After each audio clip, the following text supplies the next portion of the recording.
a performance by the filmmaker that you just watched the film by, Jamie Scratton. He's here, he's going to do a performance. He wants this light on, so we just have to bear with that. It's not bleeding on the screen, I think we're okay.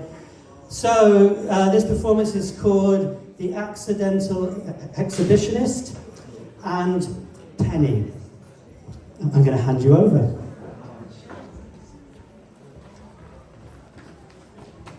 Thank you, Adam, for that. I think it's taken about 2 years to get me here to do this. Yes. A live recital of 2 of my little anecdotes. The first one is about an 80-year-old celebrating her birthday, bungee jumping braless. It's very nonsensical. And then the second one is a message. Me and my partner's got a beautiful cockapoo, and I sat down one night and I always thought, you know, if she could talk, what would she say to us? What's her appreciation? So that will be the second one from her perspective. And okay, yeah.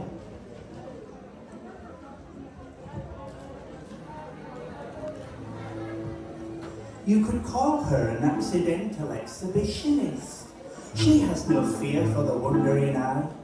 Buckled up and standing there patiently, upon a crane 200 feet in the sky.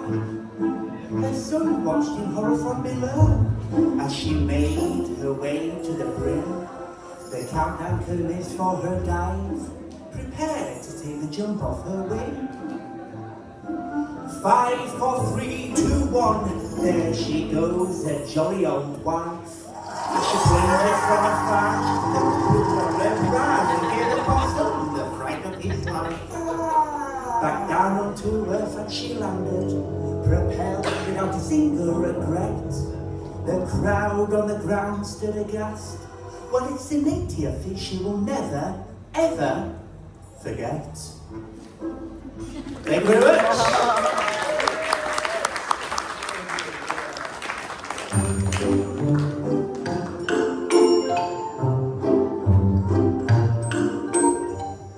I want to thank you for your affection and being ever so terribly sweet, for thinking me up on kibble delights and an assortment of neat treats.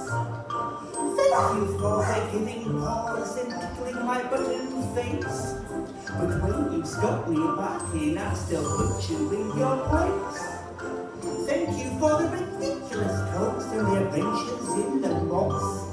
You may be my legal master, but I'm your bubbly bitch boss. You are welcome for the walkies as an aid to keep you fit.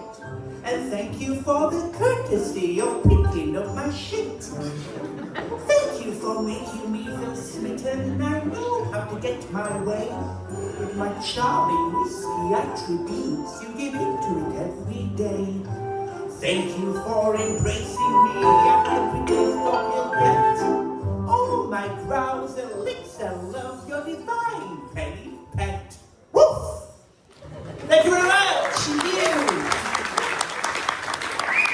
All right, Jamie. It's been at least 2 years that we wanted you to do these live things, because you've been sending us films for years now, and coming all the way down from Leeds. He's come all the way down from Leeds just to be with you here in Peckham.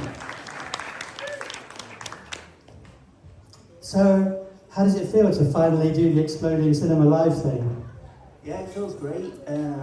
I've just been sat down thinking, one, how many years is it since I've been contributing films? And 2, how long was it, or how long has it taken for this live recital to happen? So I've loved it. I've loved the experience of doing it. Don't think I've ever done it in London, this live recital, so yeah. Right, okay.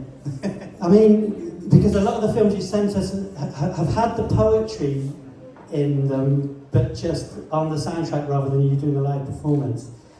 How does it, what is the difference for you? What does doing it live rather than on a soundtrack, how does that work for you? Yeah, so it's 10 years since I made my first animation. I've self-taught myself, and I love the classic signature that's doing right, yeah. And I love the classic signature stop motion and the 20th this roaring era of classic Disney, and I just want to bring back that retrospect of how animation was first conceived. And yeah, I did my first one back in 2016, and my auntie was just watching the animations, and she says, "Have you ever thought of the concept of performing them live?" So I did it for the first time at a poetry night down in Torquay back in 2017, and it's very rare that I do it. I bring this delivery to an audience, but I don't know, maybe I'll start recommencing more of these sets again. Yeah, Absolutely, I think you should. It gives a whole other dimension. I think, like you know, you're basically responding to the crowd. You're responding to the room. You're bringing something else. I mean, not that your other films weren't great too, but it's really good that you're finally down here to do the performance. Do you have any questions from the audience about this or the earlier film, The Joie de Vivre? Oh yeah, one here. Okay, George, shout it out. Yeah, sure. So, like, how do you go about adapting the film to the voices? Like, do you make the voices first, or do you make the film first? It depends. So the Accidental Exhibitionist, I think it was a kind of a 50-50 concept. I wrote it for performance and I wrote it for animation. But often I write the poem first, and then, because I do a lot of experimental animations, and I like to break it up with a narrative animation, and some of them I'll revert back to my back catalogue and I'll be like, that might be good for an animation, or but sometimes it just pours out together, like the Accidental Exhibitionist and Penny, so yeah. Okay, any other questions? Yes, there's one at the back. Yeah, these both performances kind of reminded me of like an animated children's book. Okay, yeah. I feel like the same sort of story.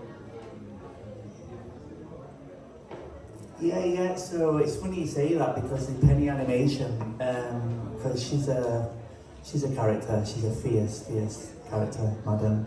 And I do a lot of sketching and illustrating of her in my sketchbooks. I just love observing her and expressing her through my own art. And I thought about, what about a children's book?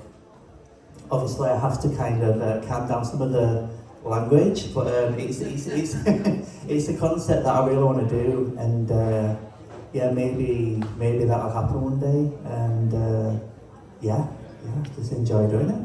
Yeah. Excellent. Well, everybody give a big round of applause. Thank you, Jamie Scott. Thank you.